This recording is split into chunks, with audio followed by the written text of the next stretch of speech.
সারা বছর পাওয়া যায় না। যখন বলেছিল কোরআন মিটে যাবে তখন এই দালালদের মুখে কথা ছিল না। এখন এই দালালরা ব্যাট ধরতে নেমেছে, আর একবার চান্স দাও। এগুলো দালাল নয়। যখন ওয়াকফের আন্দোলনে ভাঙড়ের মানুষেরা মিথ্যা মামলায় জেল খাটলো, তোমাদের এই আশপাশের কোন থানাতে মিথ্যা মামলায় ভাঙড়ের ছেলেগুলো জেল খাটলো, মসজিদের পক্ষে কবরস্থানের ঈদগাহ খানকার পক্ষে নেবে মিথ্যা মামলায় জেল খাটলো, তখন একটা দালাল মুফতি মাওলানার মুখে কথা ছিল না। যেদের উপরে জুলুম করা হচ্ছে অবিলম্বে এদেরকে ছেড়ে দেওয়া হোক, না হয় আমরা ইমাম সংগঠন, আমরা মুফতি সংগঠন, আমরা মাওলানা সংগঠন, ধান্দাবাজ ঝেড়ে খাওয়া সংগঠন, একটা কেউ মুখ খুলেছিল। এখন সব বড় বড় মিডিয়া সামনে বাইট দিচ্ছে, সবই ঠিক আছে, একটা বার দেখতে হবে। 2021 চূড়াই তো দালাল গুলো বলেছিল যে একটা বার দেখতে হবে, এই দালাল গুলোই বলেছিল। 2021 চার্জ করে দিয়েছিল, 5 বছর ভালো করে খেয়েছে, হারামের খাবার খেয়ে 2005 বছর পর 26 আবার সব বেরিয়েছে হারামের কিছু খাবে বলে। আমার কথাই কষ্ট হচ্ছে বাপ, হক কথা তেতো লাগলেও কিছু করার নেই বাপ। আমার নবী বলেছে, নবীর কথা শুনবেন না?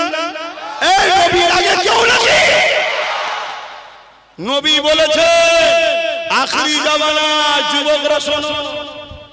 এমনি আমার দলে পেনশন ছাড় বেশি, আমার দলে খদ্দের সব একটু এদিক ওদিক ফিল্ডিং দেয়, এর জন্য আমাকে অনেক কথা শুনতে হয়। এই ওর সাথে সব পান খাওয়া গুটখা খাওয়া কোনো সব আছে বলে, আর আমিও জবাব দিই, আমার দলে পান খাওয়া গুটখা খাওয়া প্যান্ট শার্ট পরা থাকতে পারে, তোদের মতো ইসলাম বিক্রি করে খাওয়া হারামখোর গাদ্দার নেই আমার সাথে। খুব মন দিয়ে শোনো, আল্লাহ রাসূল বলেছেন আখিরি জামানায় আসমানের নিচে জমিনের উপরে সবথেকে নিকৃষ্ট হবে একদল উলামা। কাদের কথা বলেছে? তোদের কথা বলেছে নাকি? প্যান্ট শার্ট পরা বিড়ি খাওয়া জানি চাচা, হ্যাঁ এগুলো তোমাদের ভুল, এগুলো ছেড়ে দিতে হবে আস্তে আস্তে। বলো ইনশাআল্লাহ। সব বয়সের সাথে সাথে সব চেঞ্জ হয়ে যাবে। এদের বাপ ভালো, এরা ভালো হবে না মানে? রক্ত কথা বলে, ঠিক না বেটি? ওই যে মুরব্বির সব বসে আছে, এখন দেখুন সব হজ করে দাঁড়িয়ে রেখে মাথায় টুপি দিয়ে আল্লাহ আল্লাহ করছে, সব টাইমে টাইমে ঠিক হয়ে যায়। বলুন ইনশাআল্লাহ। কিন্তু যদি ইসলামের দুশমন হও, ঠিক হবার আর জায়গা আছে? খুব মন দিয়ে শোনেন, তাহলে রাসূল বললেন আসমানের নিচে জমিনের উপরে আখিরি জামানায় সবথেকে নিকৃষ্ট, তার মানে চতুষ্পদ জন্তু শূকরের থেকেও নিকৃষ্ট। আমার কথা নয় বাপ, একটু যদি টুটা করো যে কি বলছে, সঙ্গে সঙ্গে ইসলাম থেকে বেরিয়ে যাবে। কারণ রাসূলুল্লাহর কথা, সবথেকে নিকৃষ্ট হবে একদল উলামা, সবাই নয়, একদল। শুনছে? খুব সাবধান হন। এই কিছুদিন আগে আমার পশ্চিম বাংলার প্রাক্তন মুখ্যমন্ত্রী মাননীয়া মমতা ব্যানার্জি, চেনেন ভদ্র মহিলাটাকে? কিছুদিন আগে আপনাদের ভাঙড়ে এসেছিল, কবে ছিল? কালকে, হ্যাঁ কালকে এসে কি বললো ওটা লাস্টে বলছি। তার কিছুদিন আগে কি বললো, যখন মালদায় এসআইআর আন্দোলনে কোন এক উকিল ধরা পড়লো, বলল মেন কালপিটকে ধরে ফেলেছি। ওই কালপিটি কিন্তু একদিন তোমার দলের ঝান্ডা ধরে করেছিল। শুনছেন? চলেন আমি যে বিষয়টা বলতে চাইছি, ধর্মসভায় এসে ধর্মের পক্ষে বলবো না, যদি কেউ আমার ধর্মের বিরোধী করে তার বিরুদ্ধে বলবো না। ফেরাউনের বিরুদ্ধে বলা যাবে, নমরুদের, এজিদের, আবু জেহেলের, কেন? এরা মানবরূপী শয়তান ছিল। তা আজকে মানবরূপী শয়তান আছে না নাই? একটা উদাহরণ দিচ্ছি। ভাটপাড়াতে অর্জুন সিং নাম, ওটা হলো মানবরূপী দুপায়ে শয়তান। শুনছেন? ও যে কখন কোন দলে থাকে বোঝা মুশকিল। আমি তো নিজেও জানি না, আমার মনে হয় ওই মাঝে মাঝে ভুলে যাই আমি কোন দলে আছি। শুধু দল চলছে আছে না না। ওই শয়তান কি বলেছিল? ইসলামে নাকি রেপ করা ভালো কাজ। নাউজুবিল্লাহ বললে না? এটা তোমাদের জন্য কি বদলাম নয়, মিথ্যাচার নয়? এটা কি ইসলামের নামে দাগ দেওয়া হলো না? হলো না?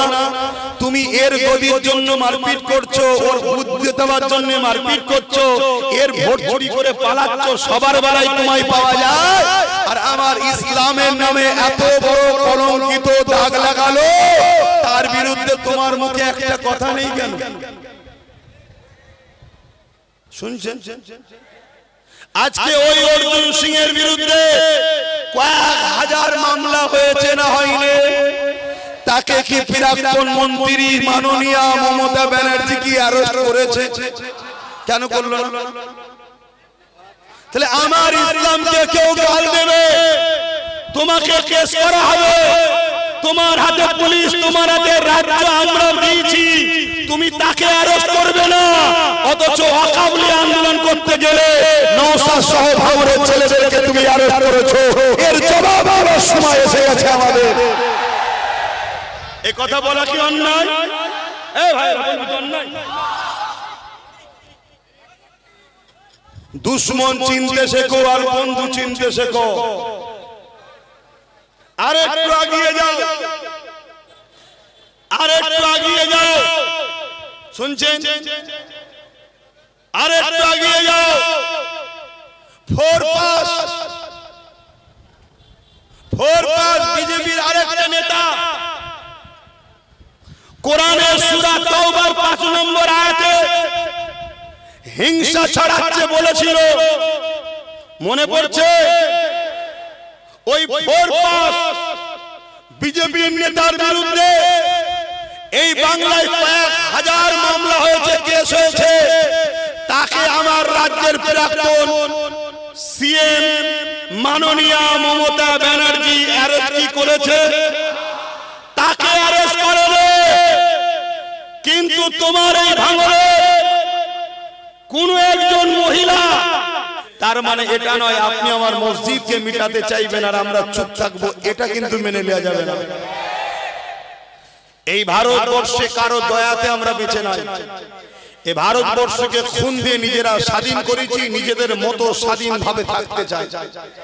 কিন্তু দুঃখের বিষয়, আমার সরল প্রাণ জাতিকে ৭৯ বছর ধরে একদল সাধুরূপী শয়তান নামধারী মুসলমানরা আমার সরল প্রাণ নবীর উম্মত গুলোকে রাজনীতি সচেতন থেকে দূরে সরিয়ে দিয়ে গোলাম বানিয়ে ফেলেছে। তাই আমেনা লারের বংশ উত্তরসূরি হিসাবে, বংশধর হিসাবে, নবী খানদানের সন্তান হিসাবে, ওই লোকটার কি সমস্যা করে বসতে দেনা বাবা।